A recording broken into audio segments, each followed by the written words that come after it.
পশ্চিম মেদিনীপুর জেলা গড়বেতা শহরে গড়বেতা থানার ৬০ নম্বর জাতীয় সড়কের পাশে তৃণমূল কংগ্রেসের এক দলীয় কার্যালয় থেকে উদ্ধার হলো একাধিক তিরপল এবং কম্বল।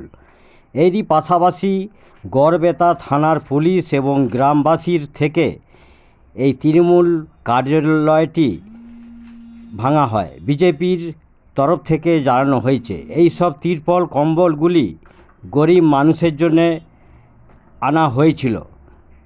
পুরো ঘটনাটি তদন্ত করে দেখছেন গড়বেতা থানার পুলিশ। তৃণমূল তো চুরিটাকে শিল্পের পর্যায়ে নিয়ে গেছে। বালি চুরি করেছে, ইট চুরি করেছে, সাধারণ মানুষের সম্পদ চুরি করেছে, চাকরি চুরি করেছে। এখন দেখতে পেলাম সাধারণ মানুষের যে একদম দরিদ্র মানুষের জন্য যে তিরপল, কম্বল, শীতবস্ত্র সেগুলো পর্যন্ত চুরি করেছে এবং চুরির পর্যায়টা প্রায় ৫০০-র বেশি কম্বল আমরা এখান থেকে উদ্ধার করলাম এবং তিরপল